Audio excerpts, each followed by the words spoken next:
dicen del texto de Duranti es que, digamos, ¿cuál es el aporte central de la antropología que nos brinda la antropología? Yo creo que de este texto había dejado un audio que creo que les puede servir. El aporte es, el gran aporte es pensar que toda la interacción comunicativa, todas las interacciones que se dan entre nosotros, tienen múltiples significados o significaciones. Lo que hacen los antropólogos es decir, bueno, si las personas dicen algunas frases, enuncian en interacción con otras, pero además de eso que dicen y de la sintaxis que emplean y las clases de palabras que emplean, ¿no? y la fonética, la fonología, hay sentidos, hay significados que se vinculan con asimetrías sociales, ¿sí? Cuestiones de relaciones, por ejemplo, de las personas en un territorio, ¿sí? Bueno, distintos aspectos que tienen, o sea, que uno puede inferir a partir de escuchar una interacción entre dos o más personas. Los sentidos simbólicos que subyacen allí. Este es el aporte que hace la antropología. La antropología estudia eso, observa a las personas en sus prácticas, en lo que hacen, pero tratan de ver qué sentido tiene esa práctica o qué sentidos tienen esas prácticas. Y van a considerar al lenguaje en uso como una práctica social, como una cosa que hacemos, ¿sí? Entonces vamos a ver qué sentidos hay allí. Por eso se va a relacionar con la ideología. O sea, con qué ideología puede subyacer ahí, o qué ideología podemos inferir, qué concepción de la raza hay en esa interacción, qué concepción de las clases, ¿sí? Qué concepción de la política. ¿Mm?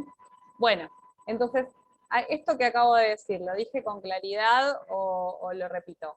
¿Va bien esta idea de que el aporte es pensar los significados que puede inferir en una interacción comunicativa?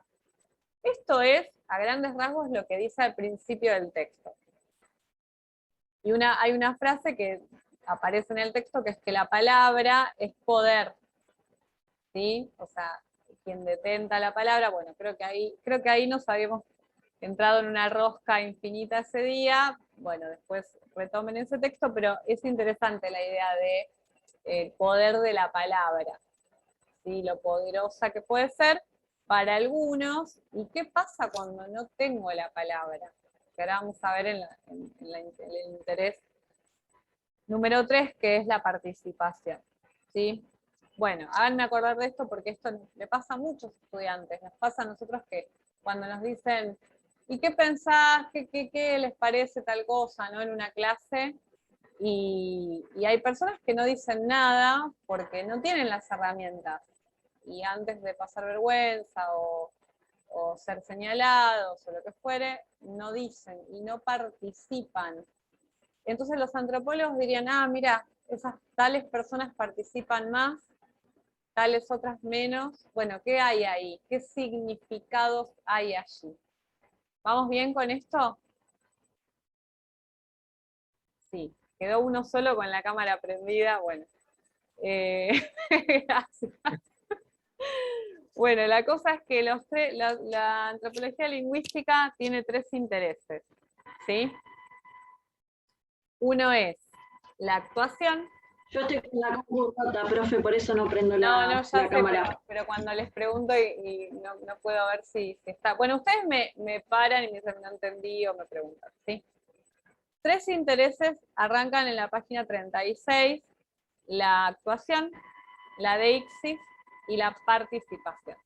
Vamos a hacer una síntesis breve, después ustedes lean y cualquier cosa me preguntan en la clase de repaso antes del examen final, también vamos a tener una clase.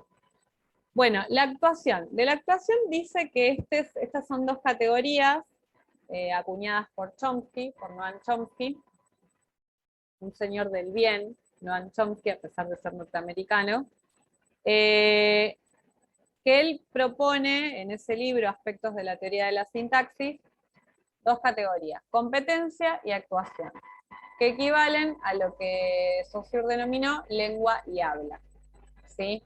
La competencia es esa capacidad lingüística innata que tenemos.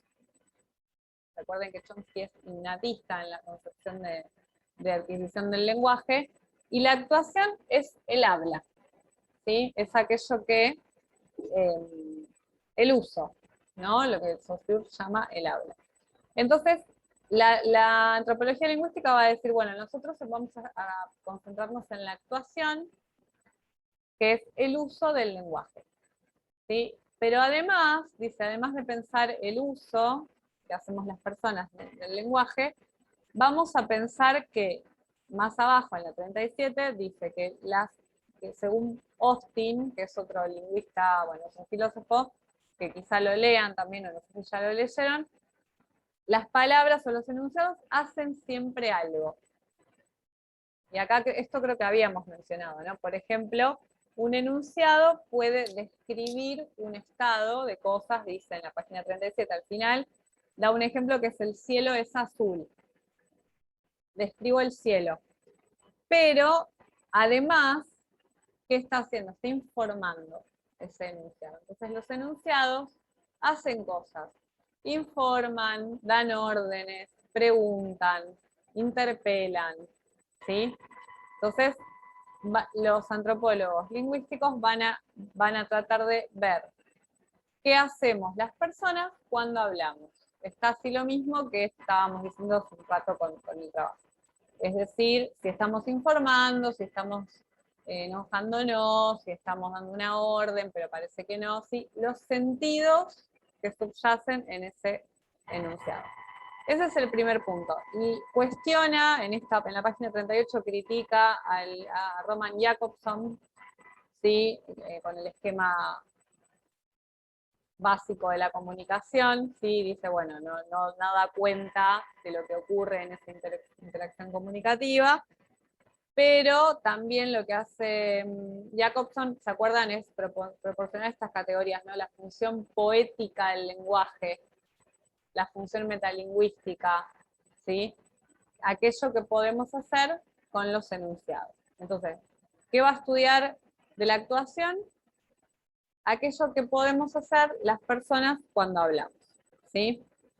¿Vamos bien hasta acá? Bien. Sí, sí, sí. Ahora, el siguiente, esto tiene varias páginas, ¿sí? Que habla del tema. El otro interés es la deixis, que está en la página 40, que tiene que ver con la propuesta de Peirce, Charles Peirce. Digamos, lo toman de Peirce, estas categorías, y le van a dar siempre una vueltita más vinculada a los significados. Siempre es el mismo proceso, ¿no? Pensar los sentidos que tienen. Entonces dice, bueno, los deícticos son esas palabras, ¿no? Que adquieren significado de acuerdo al contexto. ¿Se acuerdan, por ejemplo, de los pronombres personales, yo, tú? Todo esto está al final de la página 40.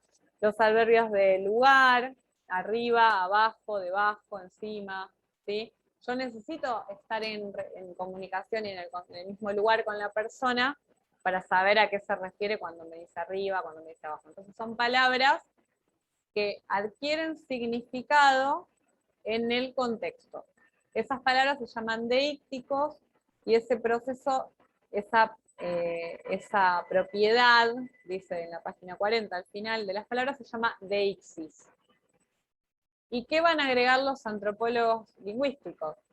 Que además de cargar de sentido estas palabras que están vacías y que las van a tomar de acuerdo al contexto, van a tomar sus sentidos de acuerdo al contexto, dice todos los enunciados, no solo estas palabras específicas, van a tomar significados en contexto. Y da el ejemplo en la página 42 del camarero. Después véanlo bien. Da dos ejemplos, pero el del camarero a mí me parece que es el más claro. Les cuento brevemente para que pueda, a ver si logramos anclar la idea. El camarero dice, ¿inglés o francés? Le pregunta a los comensales. Lo pregunta en francés y después les vuelve a preguntar lo mismo. ¿Inglés o francés? En inglés. Y los comensales dicen, cualquiera de los dos.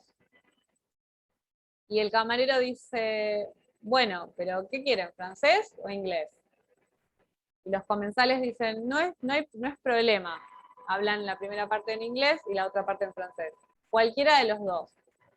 Y el camarero elige el inglés. ¿No? En esa interacción, finalmente el camarero elige el inglés. Entonces, ahí hay una deixis social. Hay razones sociales para que esa persona elija el inglés. Entonces, se carga de sentido esa elección. Ven que no es que usa un pronombre o usa un adverbio de tiempo, sino que eligió un idioma para hablar. ¿Sí? ¿Por qué eligió el idioma? Y eso es lo que tenemos que inferir. ¿Por qué eligió el inglés? ¿Qué carga de significados hay allí? ¿Qué les parece? ¿Por qué eligió el inglés? Si todos hablan inglés y francés. Porque sería su lengua materna, la manejaría mejor. Bueno, puede ser, puede ser. Pero él preguntó inglés o francés.